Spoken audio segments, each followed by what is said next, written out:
Assalamualaikum warahmatullahi wabarakatuh. Selamat hari Kamis, selamat pelajaran TPO. Di sini Ibu akan membahas sedikit tentang steril ya.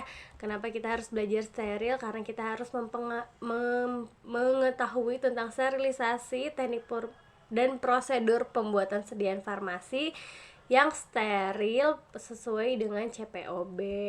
Nah, di sini kalian harus bisa membedakan antara keempat ini: sterilisasi, desinfeksi, antiseptik, dan sanitasi. Sterilisasi itu perusakan atau pembuangan semua organisme yang ada di suatu objek ya. Jadi ketika ada suatu objek yang kita ingin sterilkan, berarti dia bersih atau dia tidak mengandung mikroorganisme yang tidak penting, atau yang penting pun malah tidak ya. Jadi bersih dari mikroorganisme.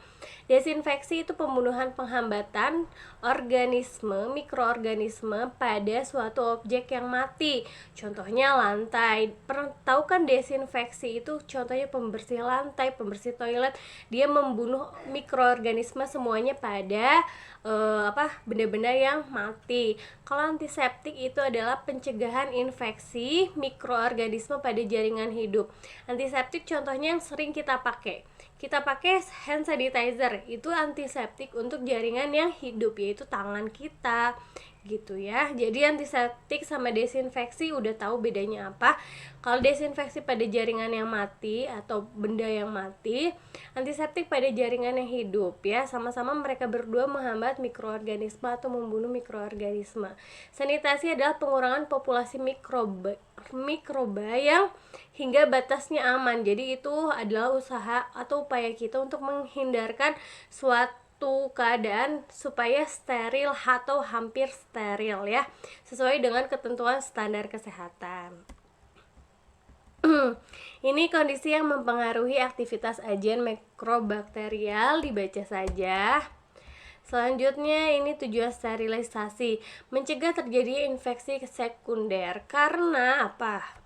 Karena bakteri itu kan kecil banget ya, ketika dia nggak kelihatan dan ternyata masih ada, itu akan menyebabkan infeksi. Mencegah kontaminasi mikroorganisme saat pembuatan. Betul, jadi kita harus steril karena takutnya bakteri itu mempengaruhi si keadaan si sediaan obat yang mau kita bikin. Mencegah kontaminasi terhadap bahan-bahan yang dipakai, sama ya seperti ini, mencegah kontaminasi dari zat-zat yang lain sehingga efek si obatnya itu tidak menjadi salah atau tidak menjadi berkurang atau malah berlebih ya. Nah, produk steril itu contohnya tetes mata. Jadi produk steril yang kita itu, contoh-contohnya itu adalah semua obat atau cairan atau obat ya yang masuk ke dalam pembuluh darah langsung ya, atau ke mukosa. Contohnya ke tetes mata. Di mata itu ada mukosa mata. Nggak mungkin kita ngasih obat yang tidak jelas bahwa ini steril atau enggak. Pasti banyak banget bakteri yang kecil-kecil dan kita nggak bisa lihat.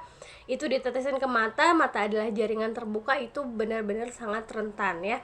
Nah, makanya harus disterilkan. Contoh produk yang lain adalah tetes mata tadi, gutai optalmik, cuci mata, injeksi yang masuk ke pembuluh darah. Nah, itu ya yang harus steril, bebas dari bakteri.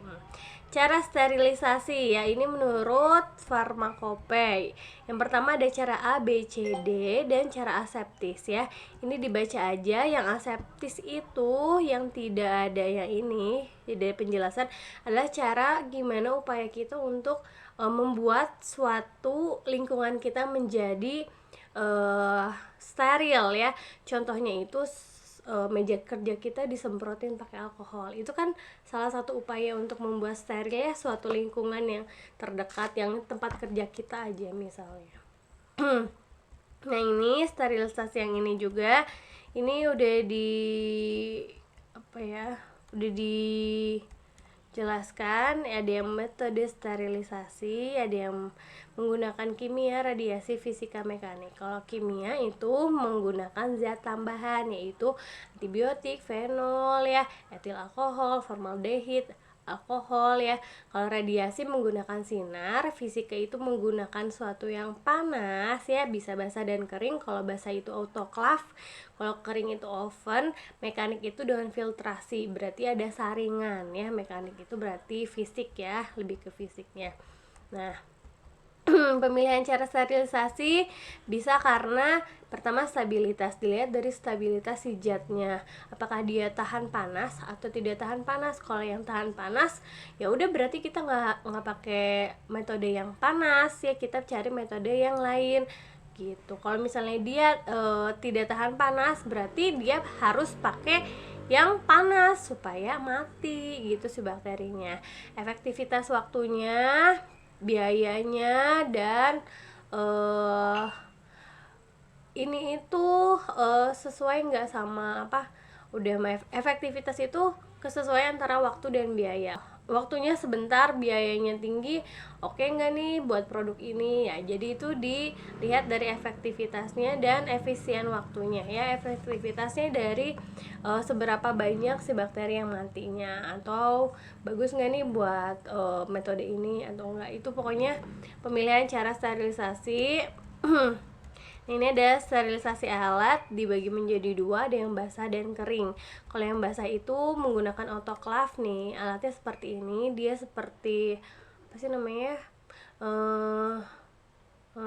Presto ya, dia mirip-mirip seperti itu. Jadi ketika dimasukkan ke dalam itu ada tekanan, ada panas dan ada tekanan ya. Selanjutnya ada sterilisasi kering, ini menggunakan alat yang namanya oven ya. Oven tau lah ya, oven itu kayak gimana. Nah, ini adalah suatu ukuran-ukurannya untuk pemanasan autoclave itu, derajatnya tuh berapa dan lamanya tuh berapa. Jadi derajat itu panasnya tuh segimana dan berapa lama sih dia. Nah, ini alat-alat yang disterilkan, contoh-contohnya ini ya. Paling sampai situ aja. Selanjutnya untuk praktek hari Jumat. Jumat itu kita praktek bikin sediaan untuk tipe 1 ya. Ternyata minggu ini itu kita belum UTS, ini masih latihan ya. Nggak apa-apa, kalian masih ada waktu lagi, seminggu lagi, jadi makin digodok lagi. Jadi hari Jumat ini kalian bikin sediaannya itu yang tipe 1 kemarin, sediaan resep 2 dan resep 3, atau lihat aja nanti gimana besok. Disiapkan aja buat resep tipe 2 dan resep tipe 3-nya. Ketika masuk lab, form dikumpulkan, kalian cuma bawa resep dan tinggal mengerjakan semuanya ya. Itu yang pertama. Nah, UTS-nya apa? UTS-nya nanti kita kerjakan tipe 2 ya. Tipe 2 kalian kerjakan di rumah semuanya sampai dengan beres, tidak ada revisi dulu ya. Nah, nanti ketika di lab Jumat depan, kalian langsung kerjakan sediaannya dengan tipe 2 yang udah kalian kerjakan administrasi dan semuanya gitu ya. Gitu. Jadi masih ada waktu untuk belajar, silahkan. Paling itu aja, kita nggak ada responsi untuk tipe 2 karena ibu rasa tipe 1 itu udah jelas banget, udah ada coret-coretannya, ini salah, ini benar, ini benar. Nah, jadi tipe 2 dikerjakan di rumah, di sekolah tinggal kerjakan sediaannya gitu ya. Paling hari ini sekian aja ya. Semoga mengerti dan paham ya. Sekian dari Ibu. Assalamualaikum warahmatullahi wabarakatuh.